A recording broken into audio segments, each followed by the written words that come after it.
uma discussão, um entendimento da importância de, inclusive, de olharmos as coisas mais estruturais, como a própria Previdência Social, encontrar caminhos que permitam dar uma visibilidade de longo prazo, construídos em consenso, porque isso aqui é uma democracia, mas que deem segurança para o trabalhador, que deem segurança para os empresários.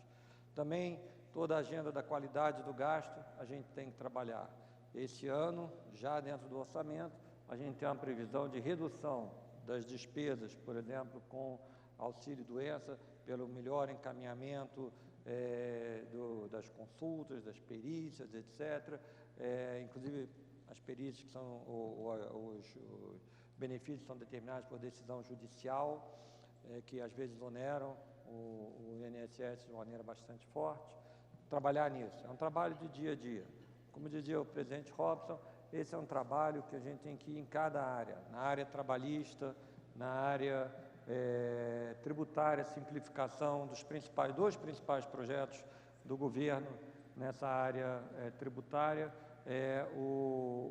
a simplificação do PIS/COFINS, a gente fazer o crédito financeiro, realmente economizar horas e horas e dar maior transparência para as empresas quando pagam os impostos, assim como avançar na convergência das alíquotas do ICMS, também para dar garantia para as empresas. Hoje a gente sabe que não adianta um governador ou quem quer que seja prometer um benefício fiscal se há toda essa incerteza jurídica sobre quanto que ele vai valer, tanto do ponto de vista de valor, porque se as alíquotas mudarem, quanto a própria aceitação, a própria constitucionalidade desses benefícios. A gente tem que mudar isso para poder destravar o investimento. A pauta de desenvolvimento hoje é essa. Os instrumentos mais fáceis foram esgotados. A gente tem que olhar para o que a gente tem que acertar para aproveitar em toda a sua amplitude as vantagens que o Brasil tem. O Brasil está enfrentando um problema de curto prazo, mas para ele voltar realmente a crescer, ele vai ter que enfrentar questões de longo prazo. Inclusive, junto com a estabilidade fiscal, também criar novas condições para o financiamento da economia.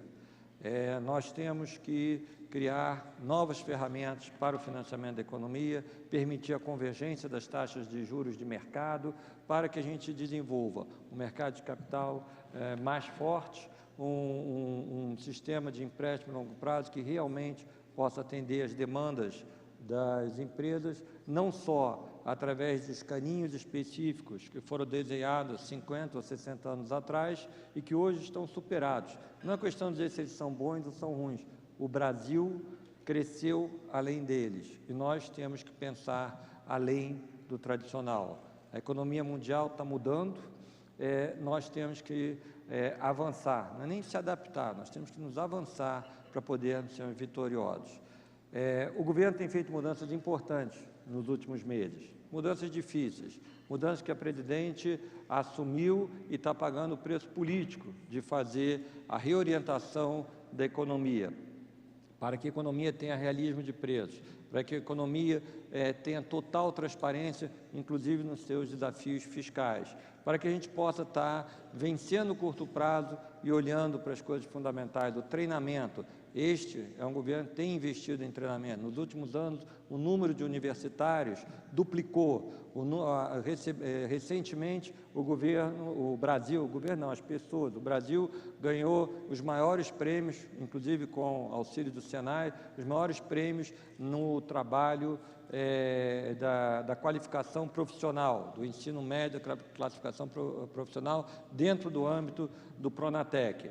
Como em todos os programas, a gente tem que estar monitorando, revisando o tempo inteiro, porque eles são indispensáveis, muitos deles. E os que não forem indispensáveis, a gente tem que ter a coragem também de acabar com eles. Mas tem que ter essa revisão permanente, porque em muitos deles nós temos tido sucesso. Como eu falei, o Brasil, que durante décadas e décadas falava de ensino profissional, agora está colhendo alguns resultados. A gente tem que continuar a trabalhar nisso, porque a gente tem toda uma juventude que tem que ter cada vez mais qualificação. O Brasil, sem o auxílio dos preços das commodities, vai ter que ganhar a vida através do trabalho qualificado, do trabalho junto com o capital, com a produtividade que a gente tanto fala. E eu acho que esse é exatamente o espírito desse encontro, esse é exatamente o espírito das ações, tanto do Ministério da Fazenda,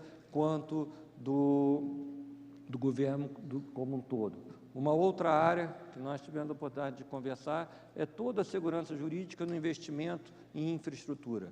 Nós sabemos que hoje é fundamental evoluirmos no investimento de infraestrutura para baixarmos o custo Brasil, para termos essa produtividade. A produtividade não pode ser só do câmbio. O câmbio está ajudando. O câmbio no lugar certo ajuda, faz bem às empresas, faz bem às indústrias. E a proteção que o Banco Central tem oferecido através do swap tem ajudado as empresas brasileiras a atravessarem esse momento de variação sem grandes traumas. É importante, temos dado as ferramentas para as empresas poderem se adaptar à nova realidade, mas temos que fazer mais do que isso.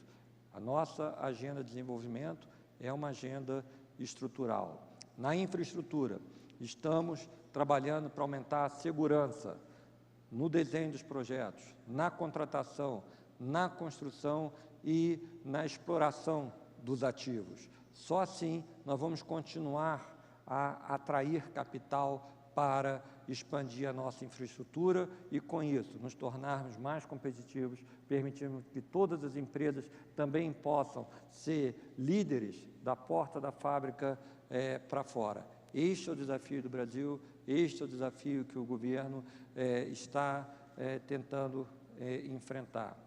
Nós sabemos que nem tudo é fácil.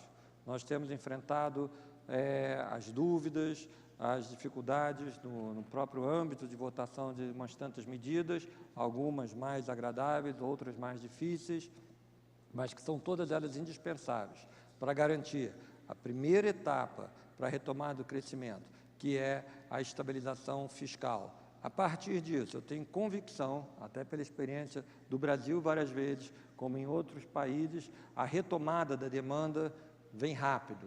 A gente vai ver os preços dos ativos se estabilizarem, a taxa de juros ter espaço para poder também cair e, principalmente, as empresas fazendo aquele catch-up. Mas a gente quer ir além do catch-up. E aí que entra exatamente essa agenda que nós temos discutidos com a CNI, com o presidente Robson, essa agenda de desenvolvimento estrutural, não de coisas fáceis, mas daquelas coisas que nós sabemos que são fundamentais para transformar o Brasil. Alguns perguntam por que não foi feito antes. A gente sabe que, às vezes, quando está fazendo sol, é difícil você se concentrar para consertar o telhado. Mas, quando começa a pingar, é melhor a gente se unir e consertar logo, antes que tenha uma chuva. Eu tenho absoluta confiança que o Brasil tem as condições políticas, porque em toda a história do Brasil, o nosso Congresso nunca falhou.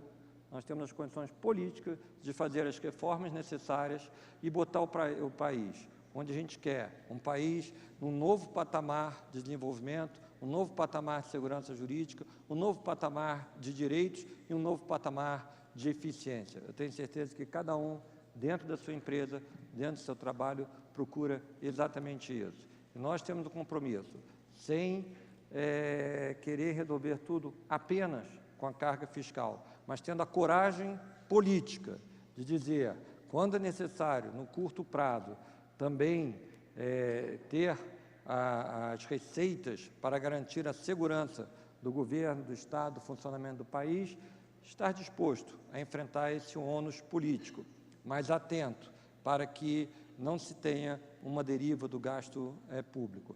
Este é o primeiro passo, como eu falei, para nós termos a retomada da economia. E junto nós temos essa agenda, simplificação dos impostos, maior garantia para os investimentos, flexibilidade, protegendo o trabalhador, mas flexibilidade, atualidade no mercado de trabalho. Enfim, nós sabemos o que a gente precisa fazer. E eu acho que o mais importante nesse momento é ter essa união, essa disposição, essa coragem, essa energia para todos juntos realizarmos os sonhos do Brasil que nós queremos, que nós amamos e que está ao nosso alcance. Muito obrigado.